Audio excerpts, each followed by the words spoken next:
Thanks so much for joining me. We're going to be talking about the heavy rain and flooding we've seen in central Alberta in recent days, as well as break down the potential for yet another significant precipitation event this weekend across much of the prairie. So let's get straight into it, and we'll take a look at a map here of precipitation accumulation over the past week in Alberta. This map from rivers.alberta.ca. You can see the majority of the precipitation here falling in the middle third of the province, and especially in the capital region, both sides of the city of Edmonton, picking up well in excess of 100 millimeters of rain with this recent event. And our official station that picked up the most rain was Elk Island National Park, 140 millimeters as of 1 p.m. Monday, 126 millimeters out at Stony Plain, and even the city of Edmonton there at Blatchford picking up 102 millimeters. So that explains why we saw so many impacts out there. That's a lot of water.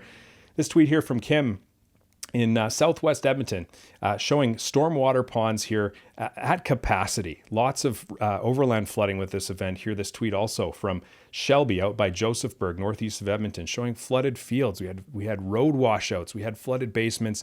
You name it, all kinds of problems out there. And a very tense weekend for many municipalities in central Alberta, with emergency alerts being issued for overland flooding, as well as water supply with those stormwater systems being at capacity. So fairly tense out there as of Tuesday evening, still seeing a couple overland flood advisories for Lac St. Anne and Beaver counties, basically on both sides of the city of Edmonton, and then water supply advisory still here for the city of Beaumont. I would expect as water levels subside in the coming days, hopefully these will start to drop. So we'll have to keep an eye on that.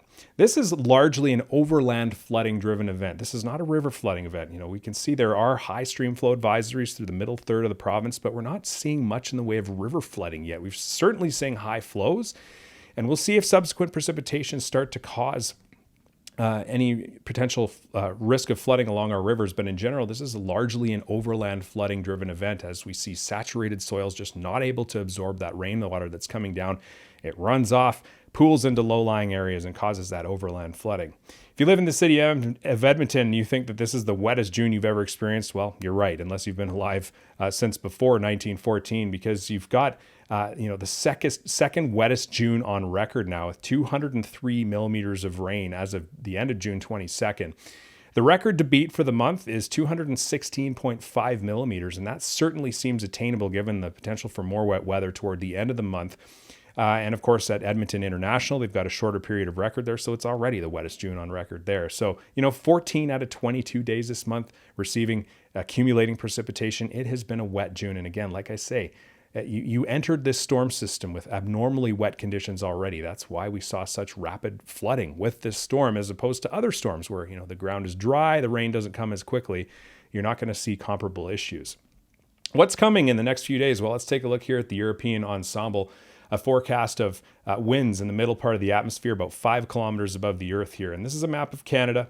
And take a look out here off the BC coast. This is Friday morning, and we can see an upper level low that's starting to move its way southeastward once again. Very textbook for sort of our June monsoon type rain events in this part of the world. These slow-moving upper lows, they've got all kinds of different ways that can cause air to rise in the atmosphere. And when they can tap into a lot of moisture and they just kind of hang out in a certain place, that's when you get these excessive precipitation totals. So this is, of course, a cyclonic rotation around this low. This is counterclockwise flow. But you go to the north here, notice, over the Northwest Territories on the weekend, it's the opposite. You've got this anticyclone, or this upper high. And if you remember my recent video talking about the omega block, basically just a blocking pattern in the jet stream with a strong upper ridge flanked by 2 upper lows. This is a different type of blocking pattern that may be developing here, at least based on the European ensemble, showing this upper low beneath this upper high. This sort of S-shaped wind pattern here is what's called a Rex block, REX. And so we've got this high pressure ridge off the BC coast. We've got ridging here in the middle part of the country, and we've got this high through Northwest Territories, Nunavut. This really can set up an atmospheric traffic jam in the atmosphere and cause this upper low to just kind of hang out here for a few days. And of course, that can cause excessive precipitation. So we're going to have to keep an eye on that in the coming days.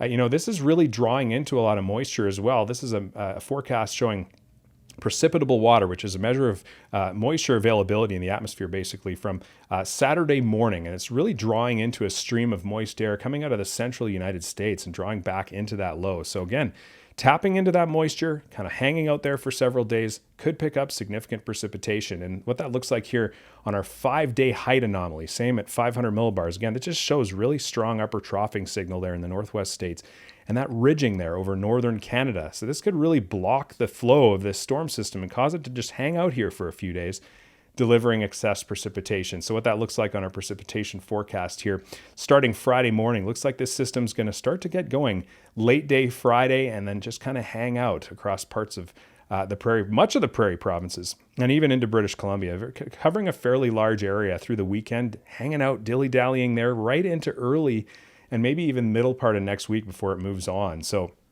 how much rain are we going to get out of that? Well, taking a look at our ensemble total precipitation here from both the European and the Canadian, we're starting to get, we're several days out, so we're going to have to see how this actually pans out. But we're seeing central and southern areas of all the prairie provinces, right across the Canadian prairies, seeing fairly substantial precipitation totals. So this is going to be, perhaps beneficial for some, but certainly not for others. Areas that have been excessively wet, like southeastern Saskatchewan, western Manitoba, east central and central Alberta, any excess precipitation with very saturated ground could renew those flood concerns. So we're going to have to keep an eye out for that. But for other areas, it's still relatively dry.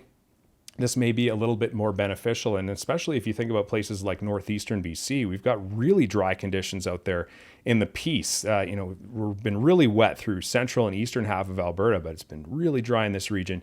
So again, this precipitation, if this comes to pass, this would probably be a good news story for much of the region. But again, we're going to have to watch out. If we do pick up another 50, 60 plus millimeters in central Alberta, if it all comes at once, that could be a problem. If it comes over the span of a few days, perhaps not so much of a problem. So you're going to have to stay tuned later in the week. We'll actually break down what that system looks like once we get closer, and lead time is a little bit better for us here. But taking a look at our percent of average precipitation now as of June 22nd, you can see in excess of 200% of normal over the past 60 days around the Edmonton region, and in excess of 150% of normal through east central Alberta. And very dry night and day out there in Peace Country. So again, they're going to be benefiting from any precipitation, as well as parts of Saskatchewan and southern Manitoba that haven't been as wet. This will be beneficial. Even here in Calgary, a lot of folks here in Calgary thinking this has been a very wet June, but in fact, we're still actually a little bit below normal for June, as well as the past 60 days overall, because May was very dry. This rainfall event would actually probably be a little bit more beneficial for parts of southern Alberta, as long as it doesn't all come at once. So overall, the next 10 days here, our precipitation anomaly really showing a wet pattern through much of western Canada and the northwestern U.S. That looks good for us in the BC interior, where we've been seeing very persistent drought conditions out here, as well as in northeast BC. So this will be beneficial moisture here, especially in perhaps warding off an earlier, more severe start to wildfire season. But a very wet pattern here, starting out the summer in the Canadian prairies, at least getting into the early part of July.